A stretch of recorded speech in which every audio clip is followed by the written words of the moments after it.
Now, one question I get asked a lot, or that I usually receive emails, DMs about, is usually people asking me, mostly single mothers or mothers that probably want to come to Canada alone. They will usually ask, is it possible for me to come alone? Can I survive alone? Can I make it alone? Well, today I'm going to be attempting to answer that question, okay?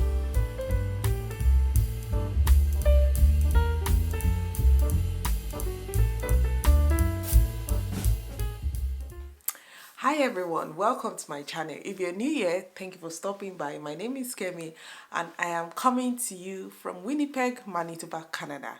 Please shop around my channel. I'm sure I am 100% sure that you will find something that interests you, okay? And to my returning subscribers, how are you all doing? My people, how are you all doing? Hope you're good. Thank you so much for all your support.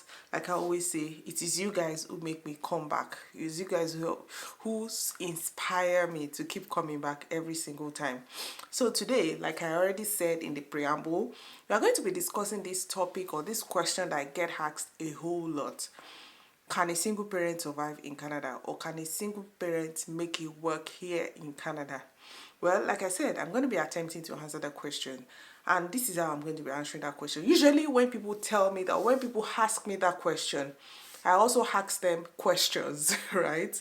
So that I know how to answer it. So today, I'll be attempting to answer this question by also stating some facts, right? Like I said, I'm attempting to answer the question, but this is dependent on so many other things, all right? So firstly, let me say to you that with God, all things are possible. I'm a Christian, I say it anywhere. I'm a Christian, I'm bold to say it, and I believe that grace works for people, right? There are some people that will find things difficult, but for some others, it's just going to work for them seamlessly, easily. So let's not remove the God factor from this. So let's get to the topic. So usually when people ask me, I ask them 4 questions. 1, are you coming as a student, as an international student? 2, are you coming as a permanent resident? 3, how old is your child?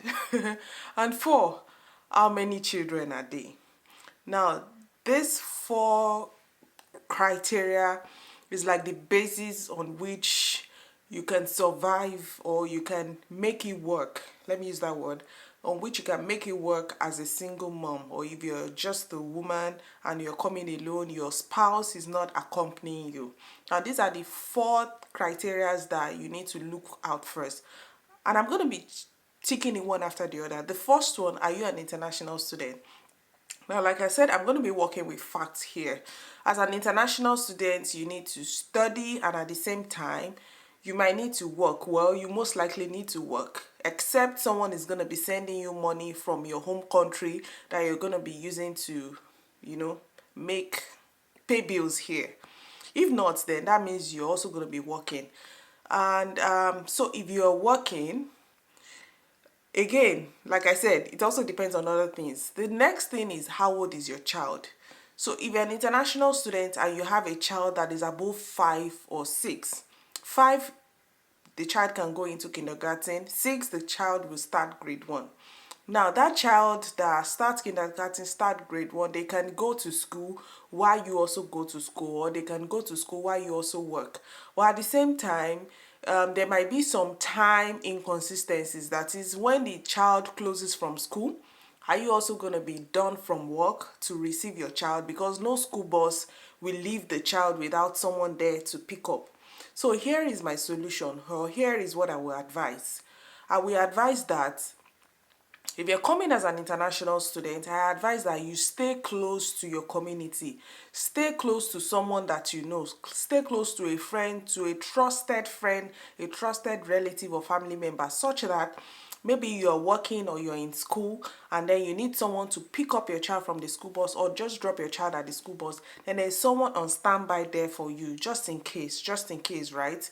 So that is how you can make it work. Also, for an international student, you need to pay bills, right? That is where you working comes in. Like I said, except you have someone who is able to cater those bills, that is, you don't have to work, you just need to focus on your studies. Of course, then that works.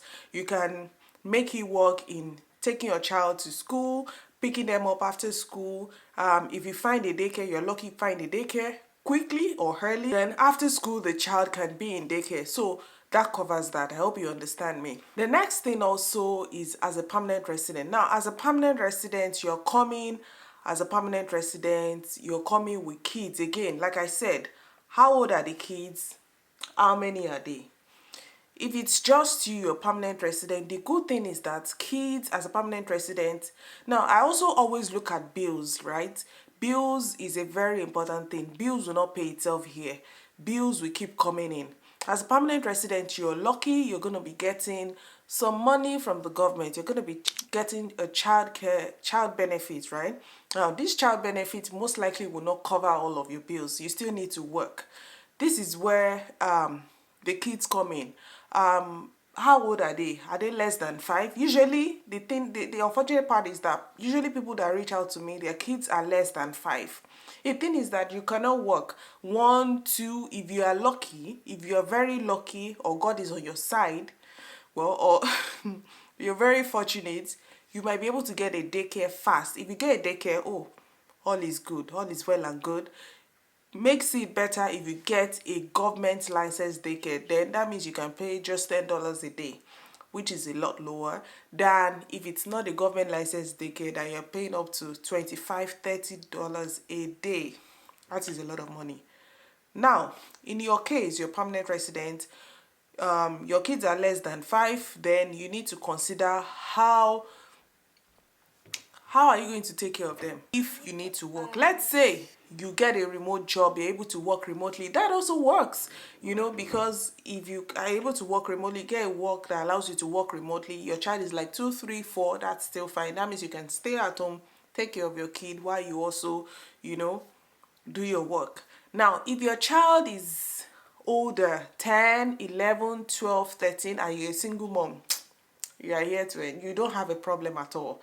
You do not have one. You do not have a problem at all. Because I believe it's from 13 or thereabouts that the kids are allowed to stay at home alone. If you have kids that are less than 13, they are not allowed to stay at home alone. So there has to be someone home to monitor them. And lucky for you again, if you have a 13-year-old and you now have little ones, maybe like 3, you have 5, the 13-year-old one you can let them enroll in a child care, I think it's a child daycare or child minding course, something like that. So they can also look after their younger ones, right? And you go make money. You go do the work, right? You go bring in money to pay the bills. I hope you understand me. Are just the things that you need to consider. I hope I covered everything. If you're a single mom, you need to consider the age of your child. A child less than 5 cannot start school. So what are you going to do? How are you going to make money? How are you going to pay the bills? If your child is 6, 7, 8 and above, then all well and good. You can, they can go to school while you work, but stay close. Stay close. The solution, like I always say, is that you need to stay close to people. Stay close to your community. If you have friends, loved ones, trusted ones that are willing to help you, that are willing to support you, pick up your child from the school bus, or even go as far as if they have kids that are also in the same school, pick up your own child while they're picking up their own child. Then it's definitely going to work very well. It's gonna work fine, right? Those are like the basic things you need right now. And also to let you know that these are usually the things that you should consider, or the things that you should look out for before you make a decision to say, oh yeah, I'm coming, I'm going to pack my load and come in, so you don't get frustrated. I think I've said this story before. I once knew someone, not I once knew so, I know someone who came in, there was no plan, they just came in with the family, all of them, they came in. This is not even a single parent, it was full parent, both father and mother, and they came with their 2 kids. They arrived, I think maybe they came in winter or so, and then it was tough. Like Winnipeg winter, they came into Winnipeg winter. You guys, if you know, then you know that Winnipeg winter is no man's friend. Even Canadians that have been here for more than 5-10 years are still struggling with the winter, right? So they came in, there was no one to take them around, the weather was cold, everything was just, they still need to look for an apartment. Do you know what they did? They packed their bags and they went back. They went to re-strategize because how do you plan that in the winter? Like, you just need you so you need to plan. You need to plan ahead. You need to know where you're going, have know who you are going to meet, know someone who's going to be supporting you or helping you with your kids, and even you yourself. I hope this answers your questions, and hope this is able to put things into perspective for you. And also, let me say, or let me let you know that because people would also ask, usually the range for rent, if you're coming and you have maybe two kids, if they are of the same sex, you can just get, like, if there are two girls, maybe you and two girls, you can easily get a one bed apartment, right? Because both of you are girls, you're a woman, then you have two girls also. I believe both of you in one way or the other can share a room. Right now we're just trying to, you know, maximize and save some money, so both of you can share a room. But if you are a woman, you're coming with two boys, or you woman, you have a boy and a girl, both of you cannot share a room. You have to rent a two-bed apartment, so that you, because you can't share. Now, usually people will ask, what's the range? The price range for a one bed will go between 1,000, 1,001, depending on the type of house. Some of the new builds, new houses will go for, I mean apartments, new apartments will go for like 1,000. New apartment, sorry, will go for like 1,200, 1,300, thereabout, even for a one bedroom. Yeah, it's that much. But for a two bed, two bed, if you are lucky, you might get from one for about 1,200, but usually they'll go up for like one for $1,500 per month. So I hope with these few points I have been able to answer most of your questions, and most of the questions you might have about being a single mom or coming to Canada alone without a spouse or without a partner, just you as a woman and your kids. If you have any questions or there's still anything you're not clear on, please just type in the comment section. And for members of my channel, I'm going to be doing like a more in-depth one-on-one, or if you have discussions or you want to chat, like have one-on-one chat, I'm going to be doing that with you. Okay, just let me know. You can join the channel, and for you to have the privilege of that. I hope that answers your questions. Thank you so much for watching, and I'll see you in the next video.